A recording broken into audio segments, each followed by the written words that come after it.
Yeah, Joseph's. Joseph Carter, right? Oh, What's his I last wasn't there. Joseph Carter. name? Carter. That's it. Yeah, that was last time. That was in 2015, 2016. Man, dude. It must have been. It was You a had while short ago. hair then. Yeah, I did. Yeah, because we took all the pictures. That's right. I still got those somewhere in my house. I have them. I have them on. I know I have them on Facebook. I think I have them in storage somewhere too. That's right. Was your hair properly parted? No, I don't think any of us are It properly. was. It was. All of us were. We were still Good. fresh. We were fresh out. Fresh out, 2015. Yeah. That's right. When did you leave? Yeah, what year did you leave? Well, I don't think that wedding was 2015. I think it was like 2013, and I left in 2011. So Same. yeah, or like towards the end, like towards 2010, 2011. But Had you Okay. professed vows? no, I was close. You're close. Okay. So that's. I would have done it. I would have, Sure. even today. But what Dude, even Ben- today? Ben Pham got ordained. He's in DC. Yeah. now. So he's my new spiritual director. Well, he doesn't know it yet, but he is. That's cool. Really cool. Yeah. I think I said this before, but I don't know if I said it on the pod. I was at a lake house and Transformers was on, and it made me think of him. And I was like, oh yeah. Vin Pham, I wonder if he's still in the Legion. So I looked him up and he was getting ordained that next day. Yeah. So it was cool timing. But Our whole class. Yeah, Luke, I'm in a WhatsApp with all those guys. So I did a Zoom with them a couple weeks ago. Oh, cool. Brother Luke Rowicki, Andrew, brother Andrew, what's that phrase out of there? And then Andrew, yeah. Peter, brother Peter from Colorado. Do you mind? I'm so tired. My brain. I can't remember right now. You know them. Eric Burkell, he was in there. yeah.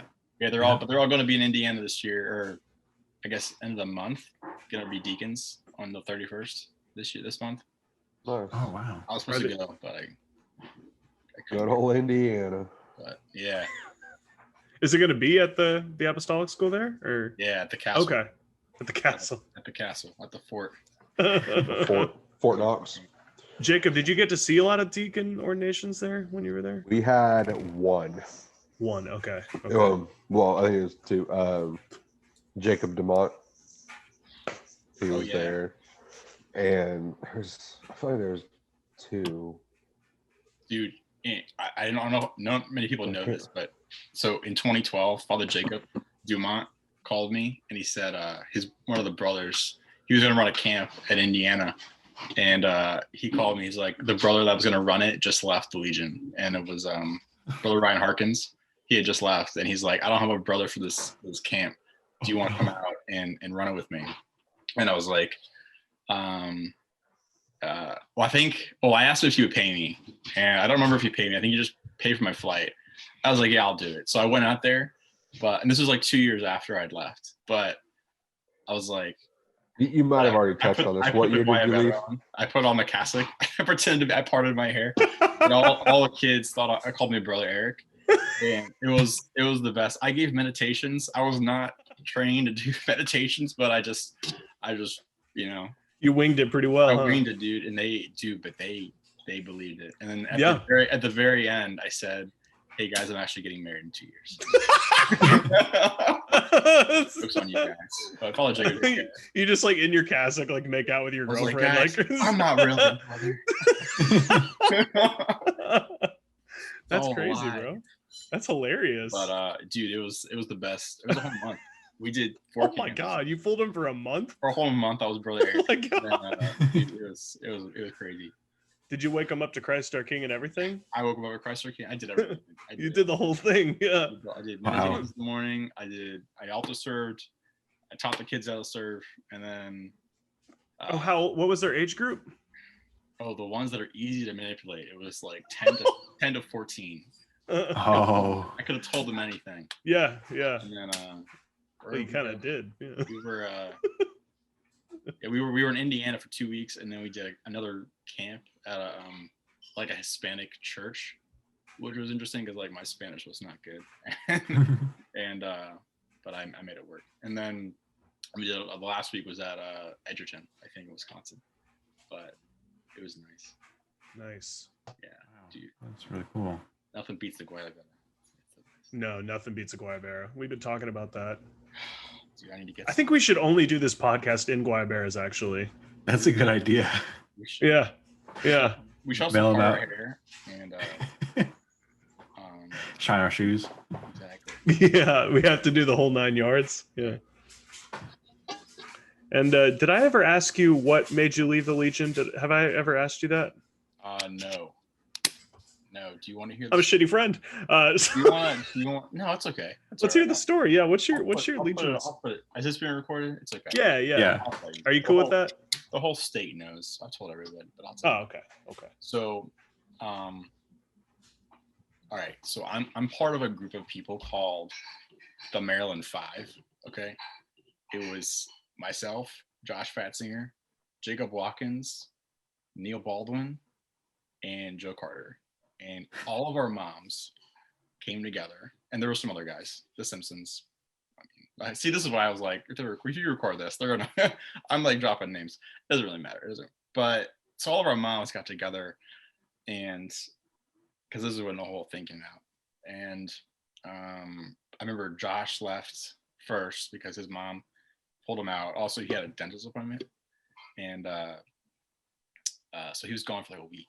And then Father Joseph came up to me, the big burqa man. He pulled me aside after breakfast, and we walked around, and it was kind of weird. And it was like right during summer, in a summer of work, whatever you call it. And he was like, I don't know if you know, but Brother Joshua is going through some stuff with his family, and his mom emailed me, and they wanted a home visit, and so that's why he's been gone for like a week and a half. I was like, okay. He goes, well, I got an email from your mom this morning, and she wants to talk to you. And I was like, okay. And he goes, well, this is what you should tell her, and whatever. He's like, I want to do this, and he was kind of telling me what to say, and I was like, but I also believe like I wanted to stay, like I wasn't ready to leave. And just to let you know, my mom is not like a go-getter. She's not aggressive. She's never made me do something I didn't want to do.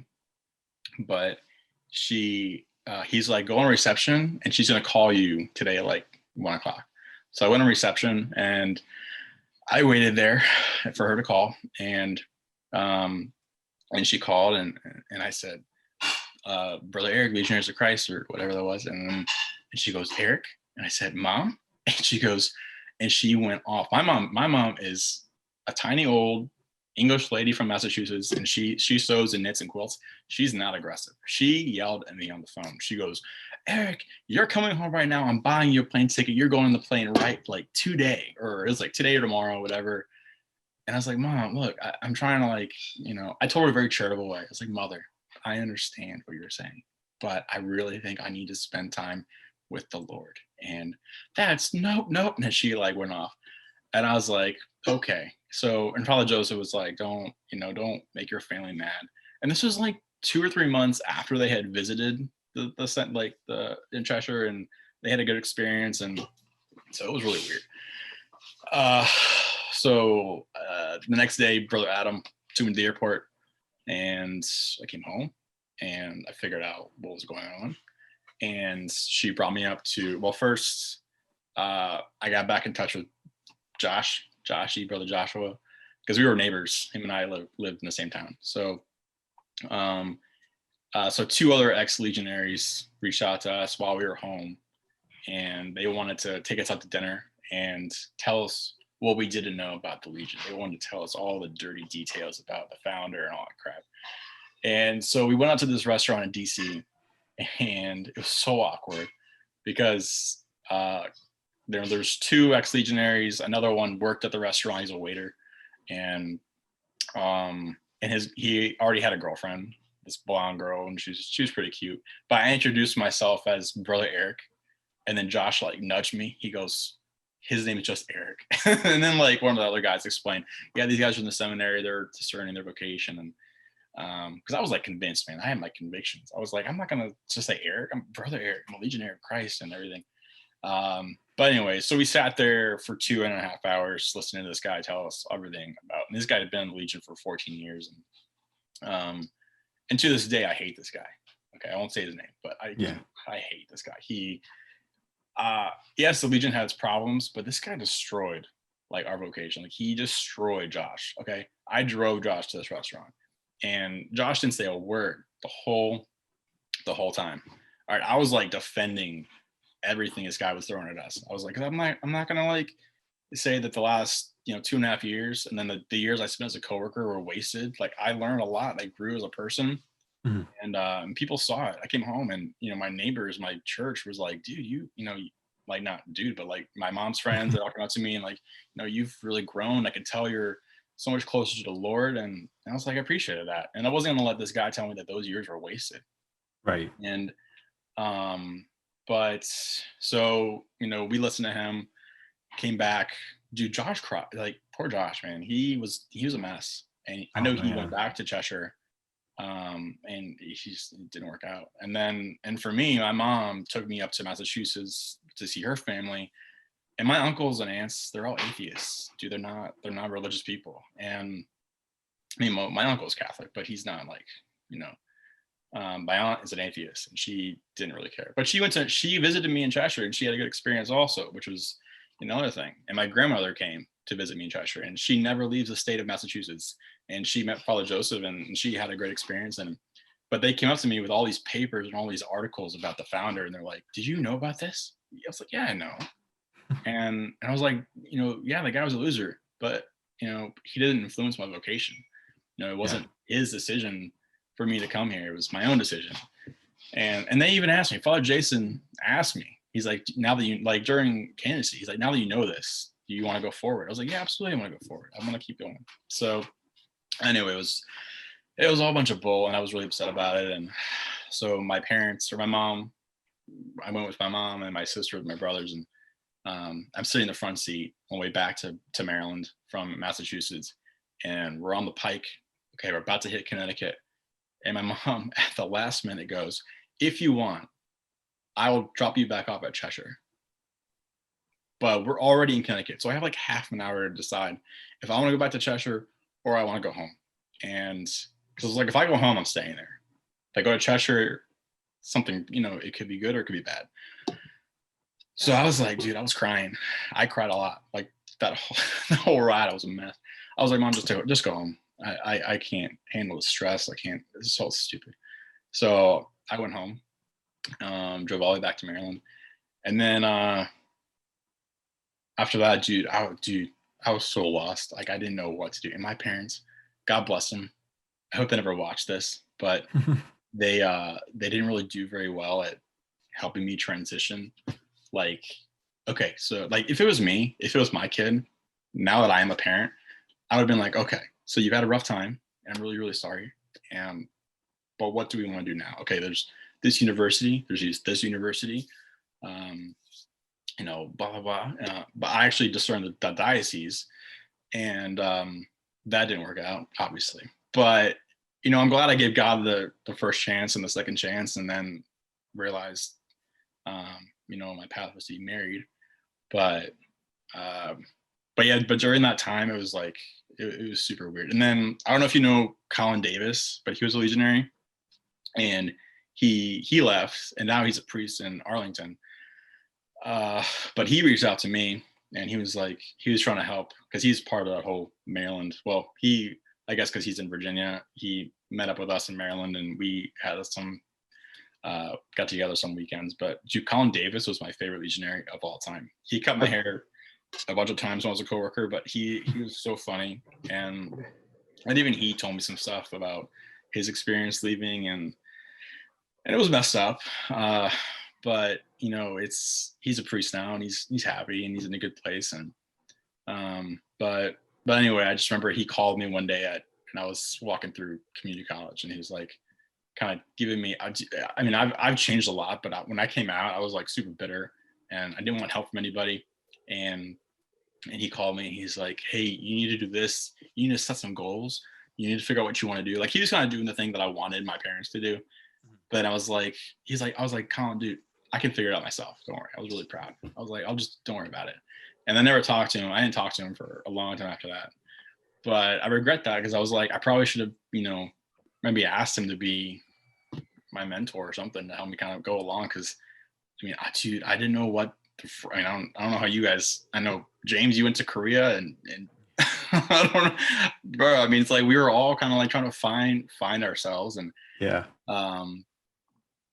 so and honestly, like that whole, I mean, I was dating around and I didn't know what I was doing. And then I think I didn't go in the diocese until I was like in like the college library, and I was like working on a paper or something. And, you know, I didn't know what I was studying either. It was like just general business or something.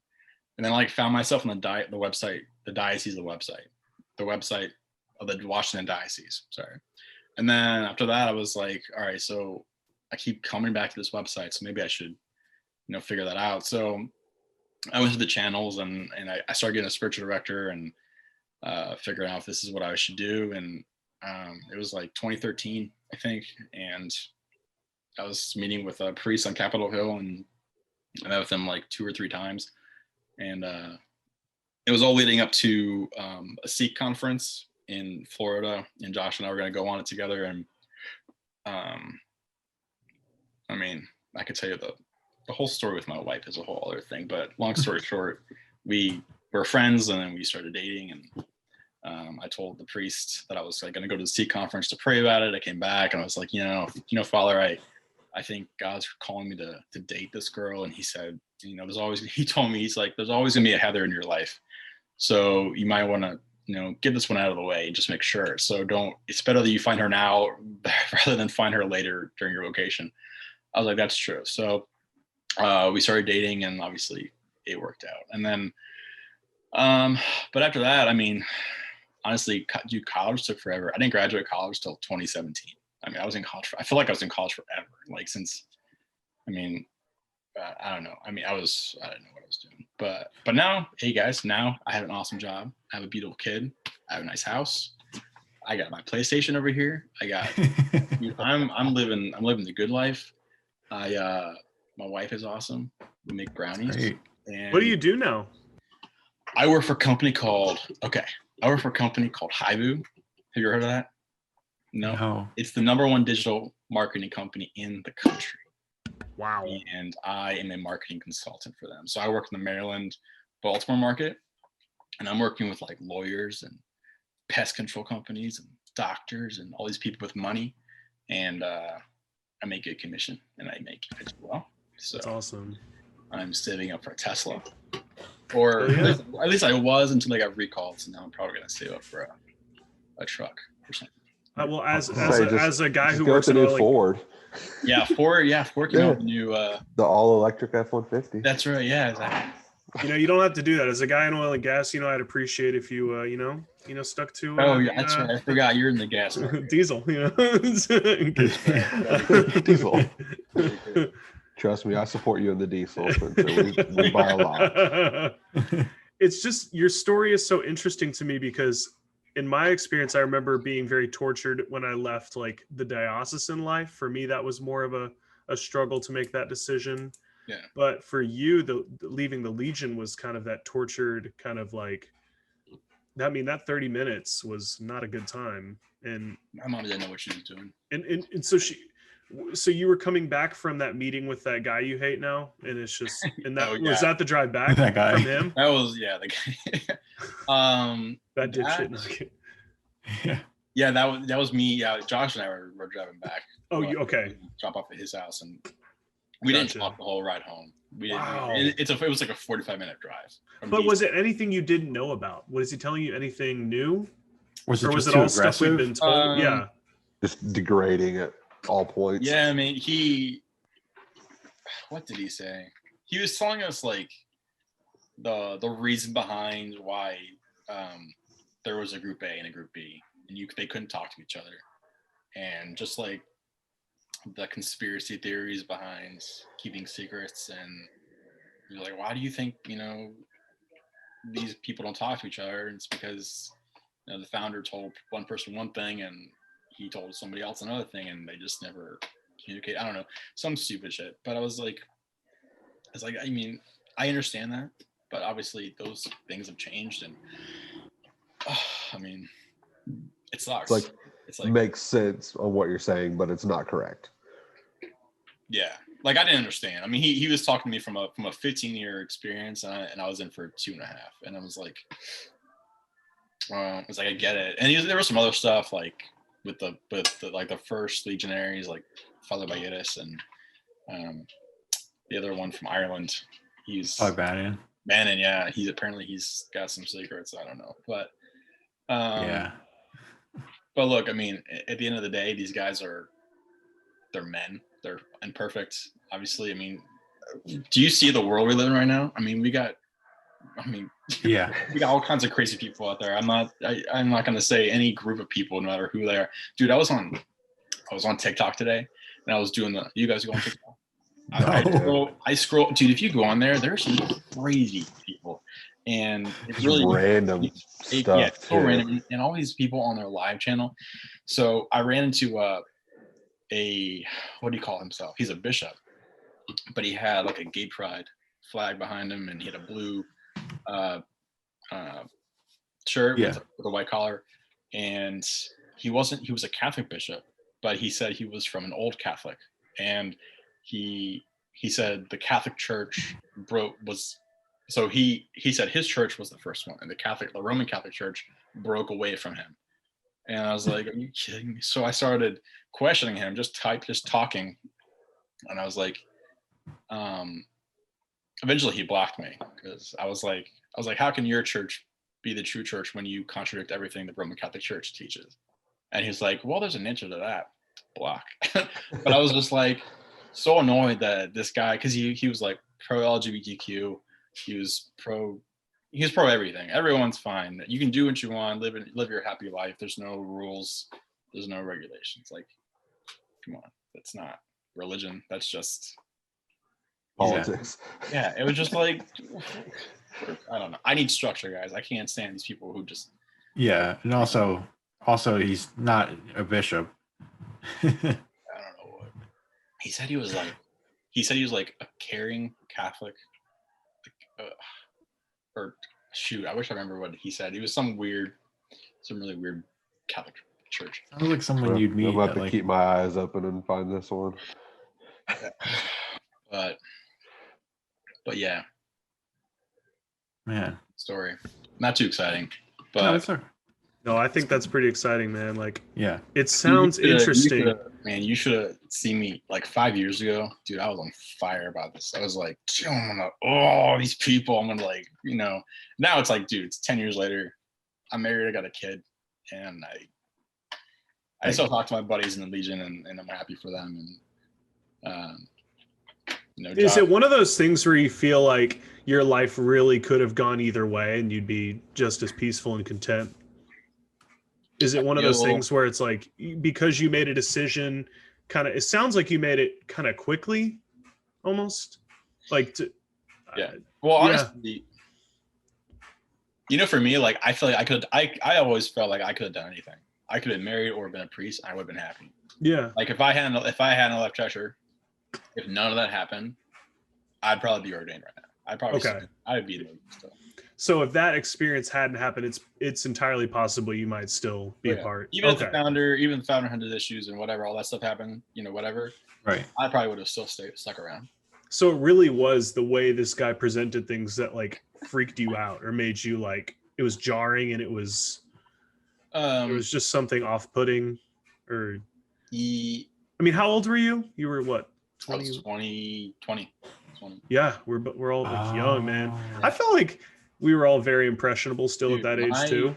My 21st birthday party was the aftermath of all of this stuff. No way. It was lit, man. It was the best 21st birthday party I've ever had.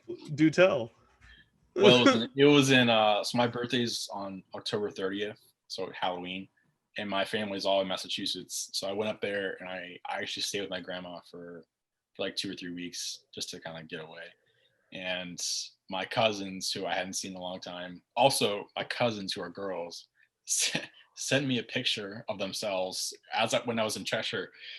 And Brother Adam came up to me. He goes, you got an envelope with a picture of these 2 women? Who are they? And I said, those are my cousins. He goes, okay, well, write them a letter and tell them not to send any more pictures of themselves. It's inappropriate for someone who's asserting his location. And I said, all right, brother Adam. The fuck? You're not from Arkansas? I was like, brother Adam, come on, let's be calm. Let's not get upset.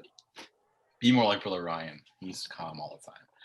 But but yeah, so we were in Salem, Massachusetts, which is the Halloween capital of the world, and that's where I had my first rum and coke, and it was awesome.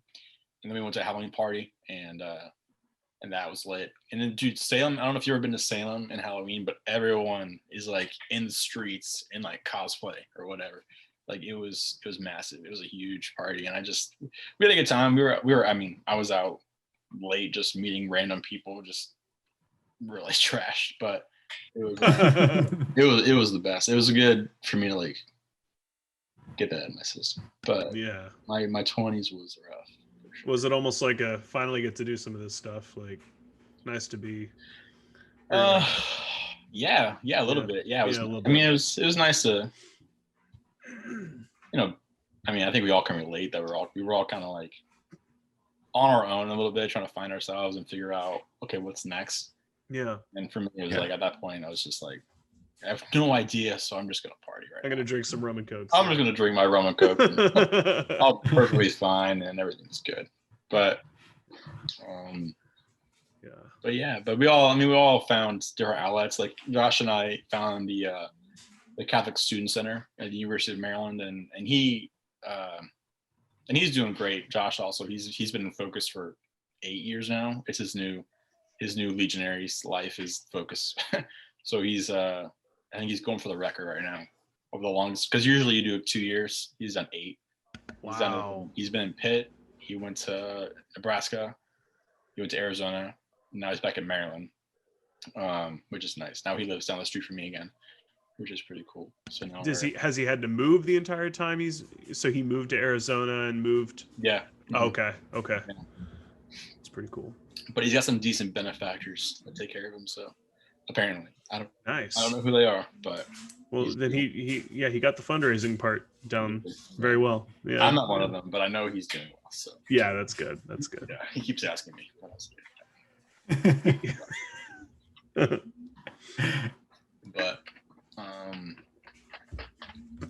But yeah. How are you guys? What are you people doing? Don't make this all about me, guys. What are you guys doing? Man. Spencer Mosley, you're you and I were supposed to do a thing with Mike Rohr at one point, but I don't know if that ever.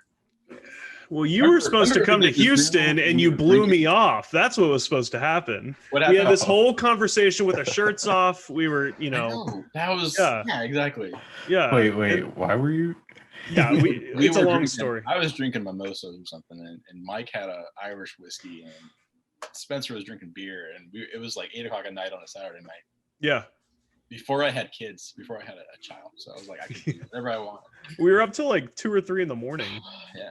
And then just talking. Yeah, and Mike told me he wanted to kind of start that up again, or just do more of a guys. I'm in. Yeah. Because honestly, I'll rock out with my. I'll tell you guys. I'll tell you guys this right now. Like, I think for us naturally, like we need this. Like I like this because and I haven't seen you guys in a long time, and I'm always happy to talk. But I was talking to Mike last week, and I said, dude, ever since COVID, I mean, I love my wife to death, and when we had a great 2020, we never fight. We're honestly perfect for each other. It's kind of crazy.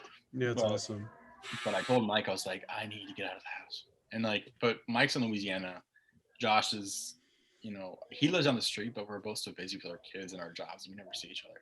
So I was like, I need to talk to guys again. I need to go to the bar. I don't know, but because that community life is so it's not just a Legionary thing. That's an important part of how we are wired as men. Yeah. We need I went crazy. I went through a month ago. I went through some serious I hate my life. Not I hate my life, but I was like, I need something else. And I was talking for probably an hour or 2 hours, and he said he went through the same thing, and he's ever since his brother came down to live with him, he's been doing really well. So because Steve is living with him now, and he's probably gonna move to Louisiana.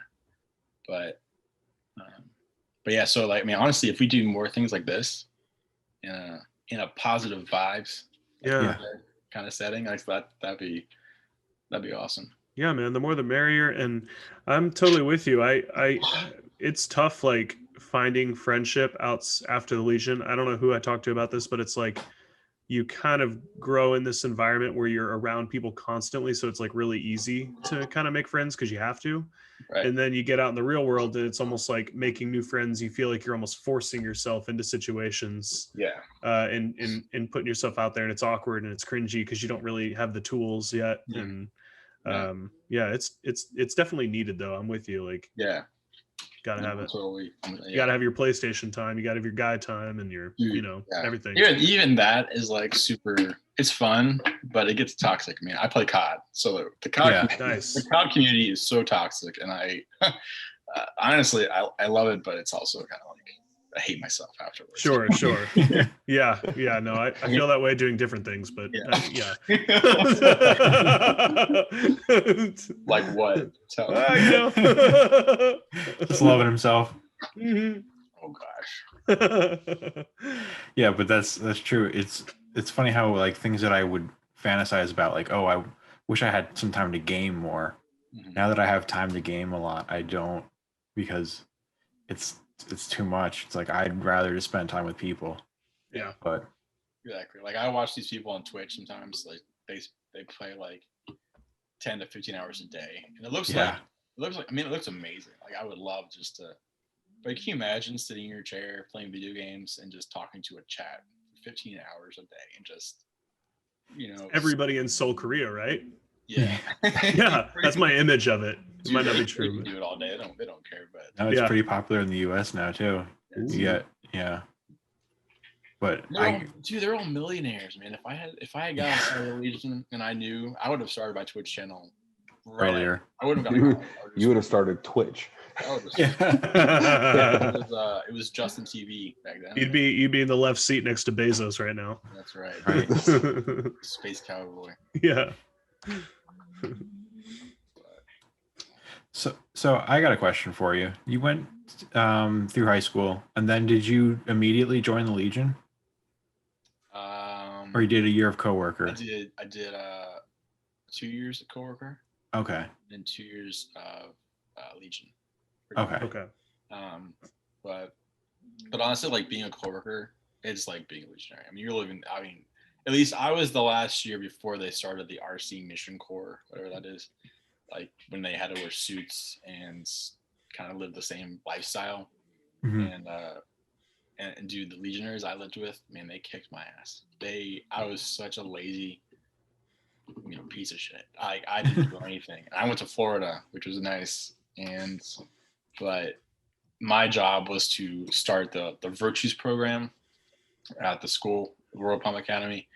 And they had a thing there already, but they didn't need me. I just remember, like this was like, I had probably been there like 2 or 3 months. And there were these kids that I was with the middle school kids, right? So, and a lot of these kids, their parents are pretty wealthy and these kids are a little bit spoiled. And I was messing around. My biggest thing I like to do with kids is just antagonize them and make them really upset and mad, because it's funny to watch them get mad. But I was playing football with these kids and I wouldn't pass the ball to this one guy. And I'm in my suit and it was just recess. I was just trying to build rapport with the kids. I just got in there, I'm a new guy. And this one kid got so mad and he screamed and he goes, "Why don't you throw me the ball?" And I was like, "'Cause I didn't think you catch it." And I was just messing with him, but he got mad. He went to the disciplinarian. And mind you, I'm like 18, 19. And I used to be really sensitive, like really, I was an asshole to kids, but I was like, I had feelings. And this guy came up to me, he goes, he's the disciplinarian of the school and he pretty much runs the show. And he's like, "I don't need you to be, treating my kid, like these kids like that. I need you to, blah, blah, blah, whatever." He just started yelling at me. And I was like, forget this. Like, what am I doing here? This isn't, one of the reasons I was kind of playing football with these kids was like, I had nothing else to do. Like there was no plan and I was by myself, and so I went back. I drove. It was like middle afternoon. I drove back to the house, and I was like, Brother Juan, what am I doing here? Like, what is the point of my mission? Like, I wish I had gone to. Honestly, I spent more of my time in Georgia at Pinecrest, which was really fun. But because I was part of that community too. But it was a rough year. It was really rough because I didn't know. At least the first year, I didn't know what I was doing. And then, maybe I only did 1 year. I thought I did 2. I probably just did 1, and then I went to Candidacy after that because I was supposed to do a summer camp, and then I actually went to Candidacy. So I think I went to Candidacy right after my first year. But yeah, I mean, Florida was rough. It was a growing moment for me. Honestly, I think the only thing I really learned in Florida was how to pray. That's probably why I went to Candidacy. I prayed a lot to get me out of there. I was like, God, I'm done. Okay, this day sucked. I don't know if I learned anything. I haven't done anything. I'm pretty much just, It became more of like a opening your heart kind of thing. Yeah. I mean, I was with one brother that just constantly like tore me apart. Everything I did was wrong. He's not a brother anymore. He's married. He's got a kid now.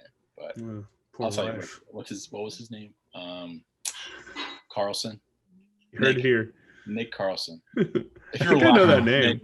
I hope you're doing well.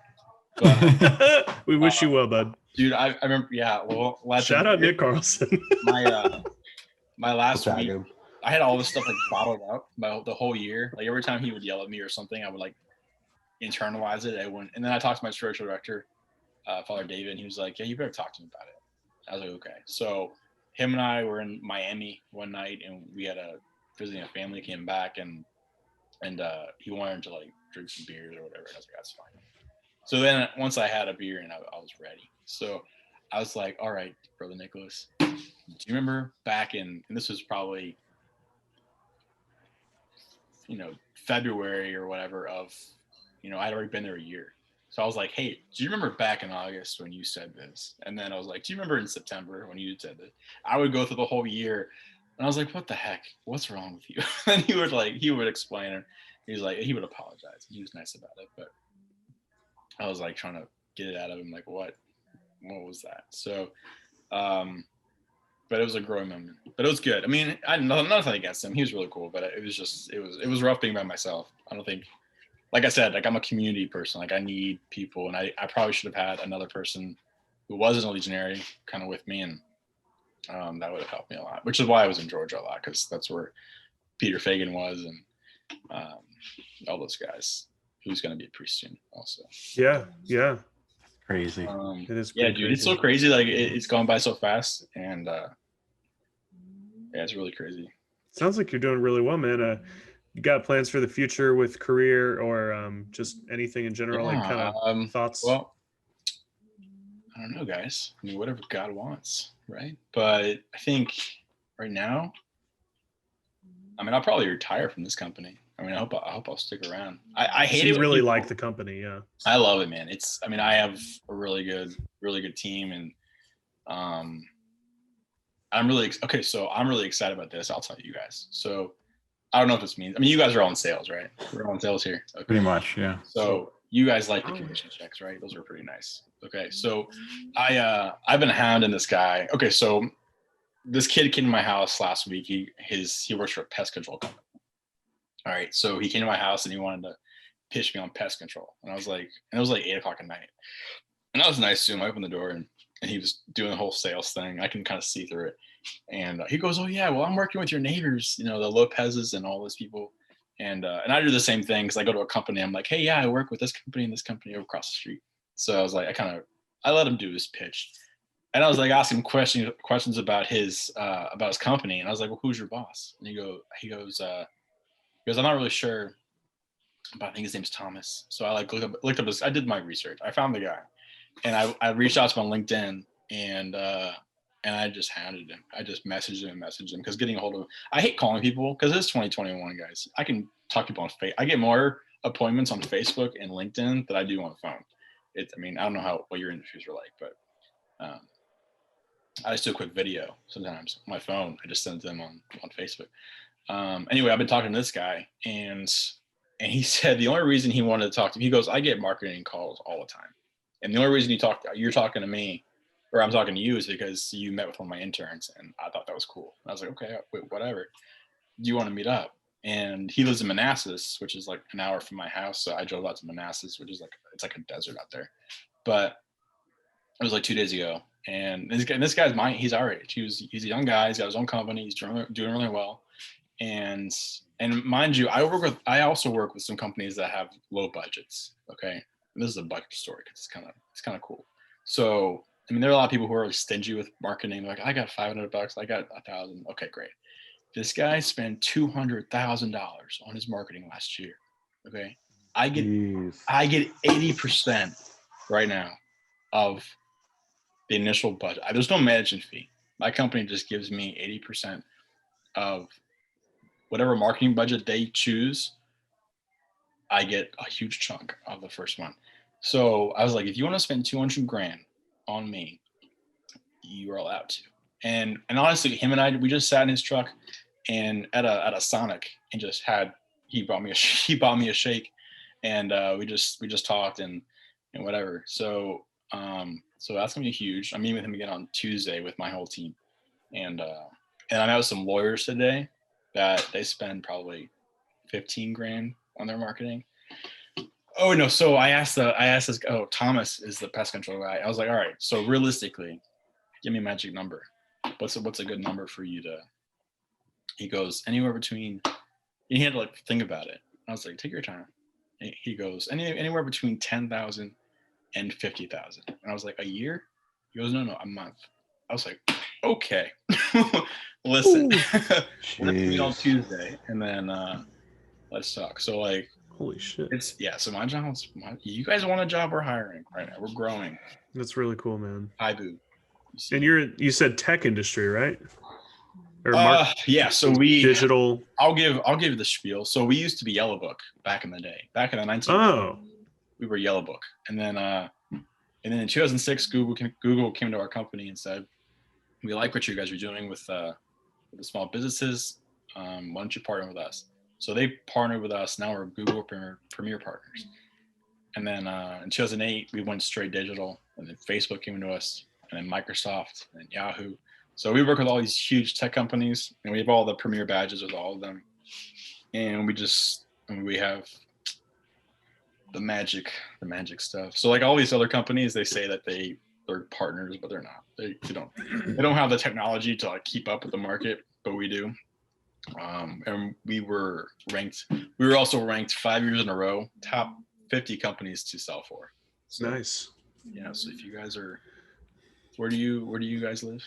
You're Houston. In Houston, right? Okay. Well, we're coast to coast. So if you guys ever want to, I mean, I don't know how much you guys know about digital marketing or if you care about it, but it's good money. It's good. It's a great company. I freaking love it. And I like fought hard to get it because I applied back in 2020 in February, and then the pandemic happened, and then they delayed it. And I called and eventually they called me back in January of this year. And they're like, hey, we're taking applications again. And I applied, and then the next day they called me, and I just had my interviews, and I eventually got it. Once they found out that I was the guy that was hounding them over and over again, they realized they're like, this guy could be good. Yeah. Yeah. That's literally sales. Yeah, exactly. They're like, I mean, and I'm not even like I'm like learning sales right now. I'm still in the process. Cause it's not the best, but there's so many ways to do it. It's like, I don't have to be so salesy. I can just be. There's so much freedom in sales, and that's what I think I like about it myself. There's like a million ways to do the same thing. Yeah, and, exactly. Yeah, I love it. Good times, man. I'm glad to hear that you're doing well, and Great. What are you guys doing? You keep asking me questions. James, what are you? Are you still in Korea? No, thankfully, unfortunately, actually. Did you ever marry that girl? Yeah, I did. It was a wild time. But it is? No, it was. What happened? Well, we went our separate ways. You did. It's cute, man. I thought you guys were cute together. We really lit up the town. How's your Korean? It's gone downhill. Dude, yeah. It's been like 10 years. So No. it's been a while. Yeah. I still listen to music sometimes. I have my grammar books that I look over every once in a while to Yeah. refresh, but I don't use it enough. hmm I sometimes use it in Whole Foods. I'll get customers who are Korean, but Okay. normally I don't deal with that. But I'm in food sales. With So who? U.S. Foods or who? no, small company. We're brand merchandisers Okay. or brand managers. Gotcha. So we sell food and we like make sure that the brands are represented in the stores. Okay. Like cheese or what? Like what kind of? We have ice cream, chips, energy drinks. We've got a spread of items. That's cool.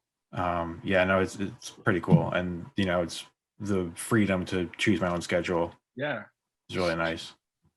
Dude, I remember doing food pickups from Cheshire and like going to get free stuff. I remember I went with father Peter Kreslek. Remember that guy? Mm-hmm. The 40-year-old novice. We went to this cheese factory and it was so weird. And then we found there was like two guys that showed up in the lobby and they were both cheese salesmen.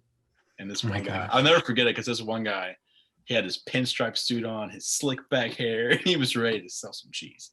Holy shit! This is the only thing I want to do with my life now. Yeah, I was cheese salesman. And I was thinking, like, who chooses a career in cheese sales? It chooses you. I guess so. But we were just there to pick up the moldy cheese that fucking blue cheese dressing that went in every salad. Yeah, that's shit. No, it was the ricotta cheese that we had buckets and buckets. Oh my gosh! Chef Luke was like, I was in charge of the kitchen, and Chef Luke was like, he's like, Brother Eric, I am so sick and tired of cooking things with ricotta cheese. You guys got to stop getting those pallets. We had like 10 pallets full of ricotta cheese. I was like, Chef Luke, I have no control over the donations, but I'll make a note. And then the next day we got a whole other pallet of ricotta cheese.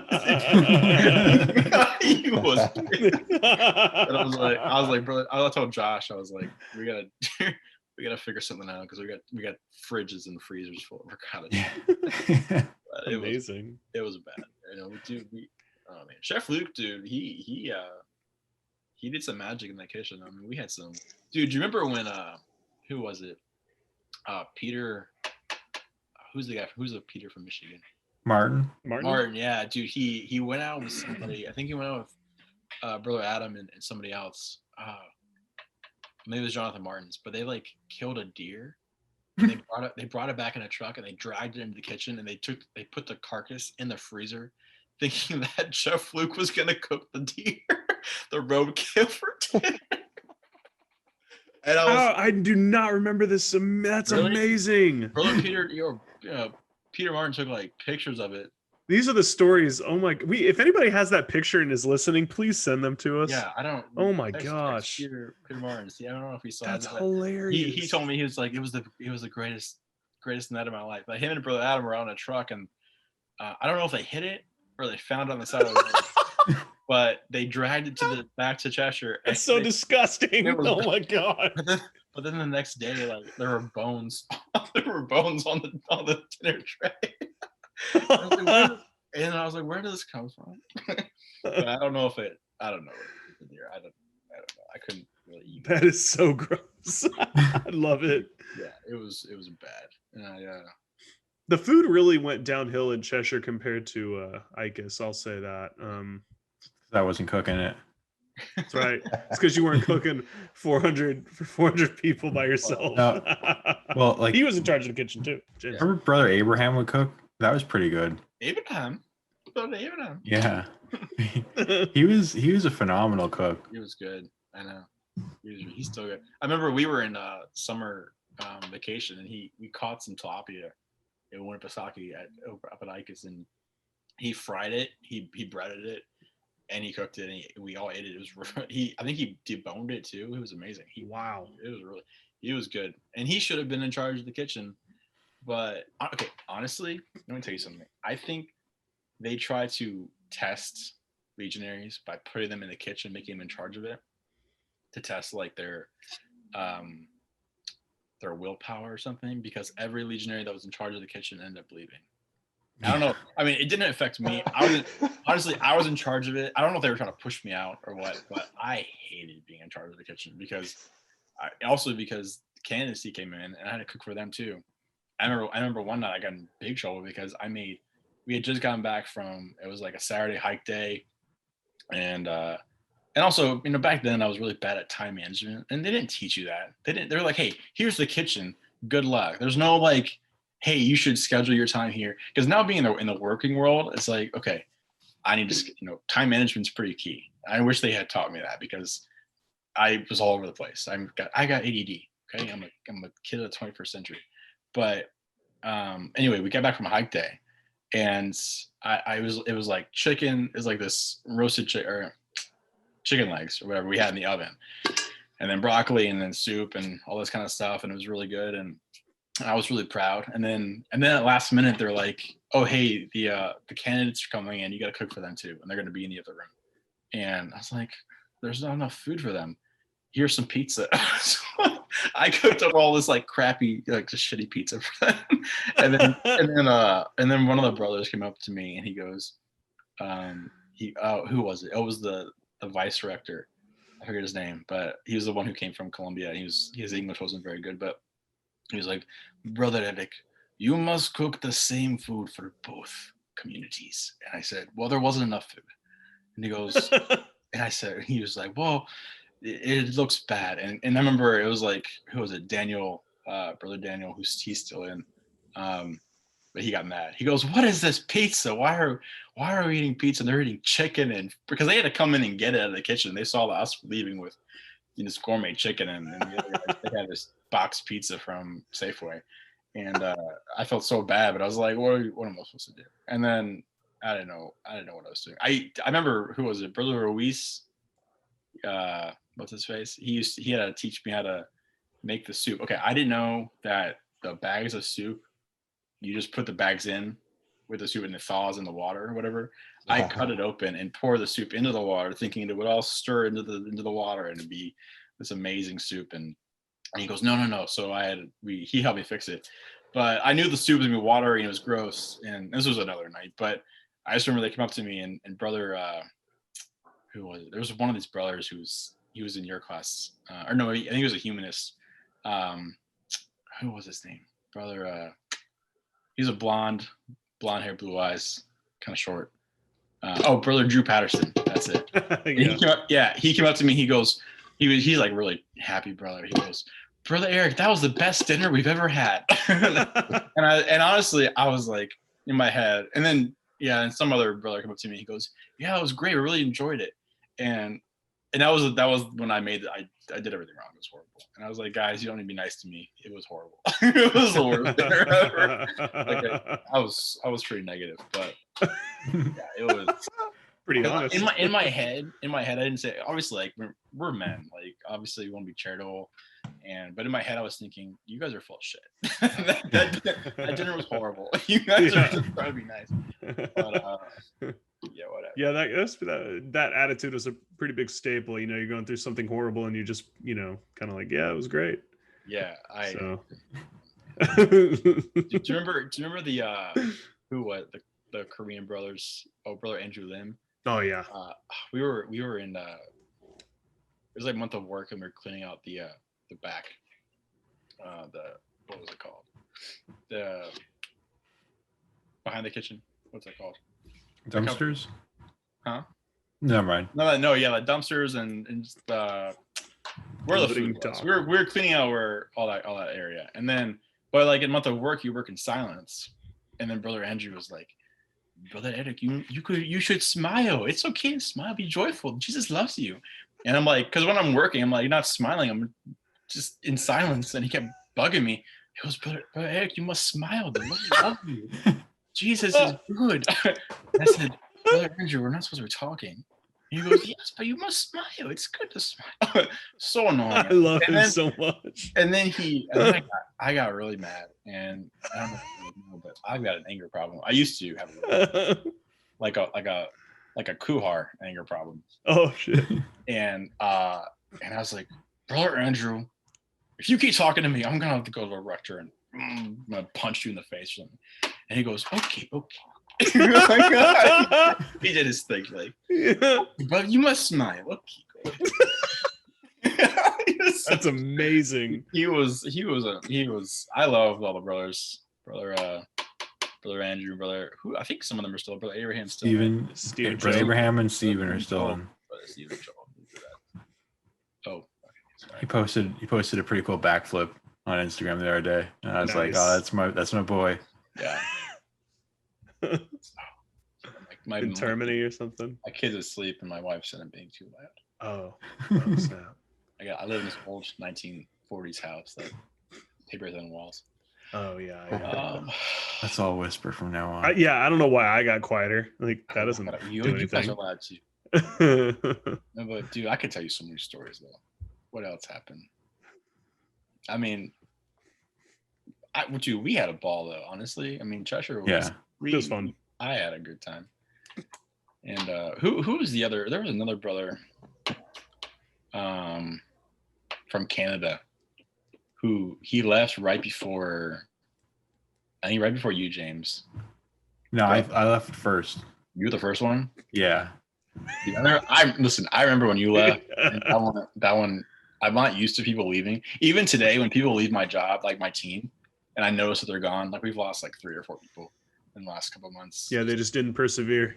It wasn't for them, and I still get that feeling like they didn't persevere.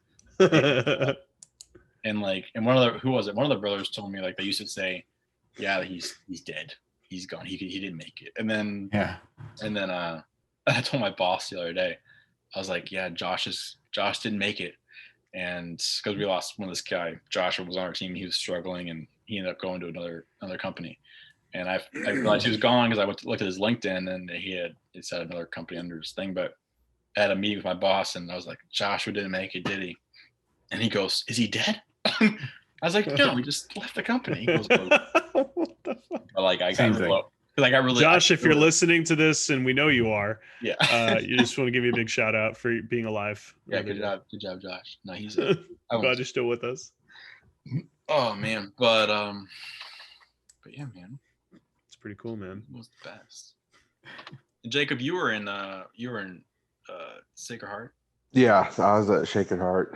I was first year there, then I left for a year, and then went back for 2 years. Oh really? Oh, you're that guy. I heard stories about you. Okay. So yeah. Yep. So make sure Graduated there. That sounds ominous. I was Wait, out. What year did you go? I left in 2009 is when I graduated. Okay. And I did a camp there in 12. Okay, yeah. So I just Yeah, I would have been gone. I'm trying to think of 12. I don't even know who would have still been there. Yeah. It'd have been like 7th graders. Yeah. When I left, you would have. Wait, so why did you leave? What was your deal? This wasn't for me. Yeah. Well, I mean, that's how. I mean, just I knew that wasn't my calling to be into. Yeah. So just to be a legionary, or like just to be a priest? Just a priest. Yeah. In general. Right. Just decided it was like halfway through my senior year. Okay. So I went there for a year. I knew Brandon Lake and a few other guys there that were at ICAS. Mm-hmm. That went to Shaz, and that was kind of one of the things. Like, we moved to Ohio. I didn't know anyone, and there's a road team father there. It was like, just go visit the school. Yeah. So I actually didn't do a summer program before I joined. Oh, really? I went there it was like, there was the week of, like, after y'all do summer programs, there's like a week before classes start. That week was my summer program. Okay. So it was like summer program kids left. It was all the apostolics that were going to be there. And so that was, instead of a month of being there, I was there for a week. Okay. Gotcha. Left after that year. Just I want to say my parents kept me out just because they're like, we're not ready for you to be there. They're like, we just weren't ready. Like, I had 2 sisters that were at ICA in Rhode Island at the same time as well. and they're like, we're just not ready for you to be gone. That year while I was gone, I actually got a call from Father Alvaro. No way. To my house, asking me to go back. Dude. So I was like, all right. I mean, yeah. If you're calling and dude, Jesus himself is gonna call you and tell you to go back. Yeah, no, it is the weirdest thing ever. But he called me personally and asked me to go back, and so I was like, well, I mean, something you might see that I don't, and let's go give it a second chance. Yeah. So I went to the next summer program, but I wasn't really in the actual summer program. I was with the Apostolics because I already went through one, and he already talked to Father Darren, I think was our rector at the time. Backstrom? Yep. Yeah. Yeah, Darren Backstrom. And so I kind of got like best of both worlds because I got to play with all the summer program. Yeah. But I got to hang out with the people I already knew that were in the Apostolic school because I was already there. Gotcha. So that's awesome. Yep. Back 2 years. Dude, the Sacred Heart property it's like it's badass. It's badass, but it's like I just remember. I mean, like Ica is so beautiful. It's like on top of a mountain. It's it's really nice. But when you get Sacred Heart, you feel like you are in like the barrack. Like you're in. it's a castle. It's a castle. Yeah. It's a you've got. It's funny. It's like because you've actually seen it now. You can tell them. Yeah. But like all the wings, like you have 3 stories of 3 different wings. Cool. Yeah. I mean, and all of them are something different. Yeah. And then obviously the boiler room, the basement. Yeah. We played I guess if you were there in 12, the basement would have already been done for a dorm. Yeah. If I remember correctly by then. Yeah. Oh man. The auditorium. Yeah.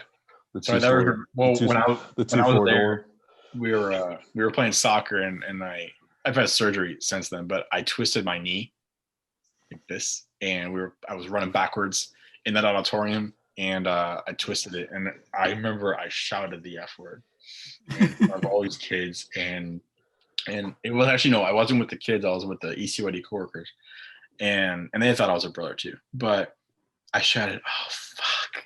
I got like really loud, and Father Jacob didn't say anything, but I mean, I don't think they realized that I had to get surgery, and it like because my LCL and it twisted like this, and I just when you were like describing it, I was like reliving it, and I could feel it in my knee again.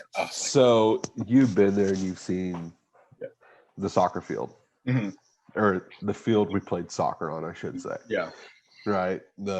I have a minor tear in my MCL because of that field. Oh. Gosh. It was like, I want to say it was like 2 months before summer. Yeah. That's we were playing, I was running towards that second gym, caught a dip in the ground, put me on the ground, and I was in a knee brace for almost the rest of the year. Yeah. It's and then had to run all the way up the hill back into go take a shower. Dude, I forgot about that rule.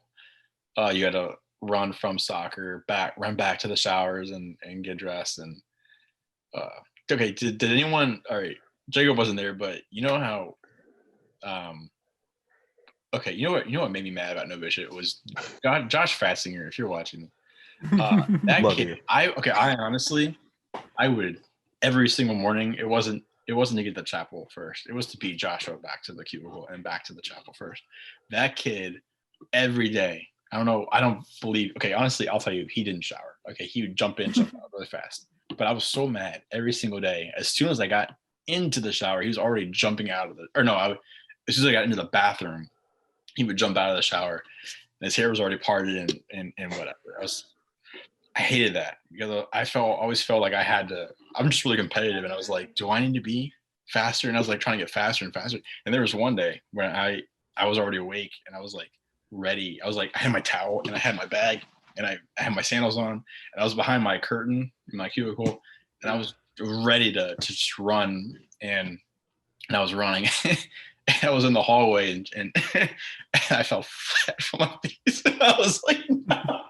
this was my chance. I like tripped over my sandal, and I looked around. No one saw me fall. No one cared to like, pick me up or anything. But I really fell. I was like, this was my chance to beat Josh, and I just fell on my face.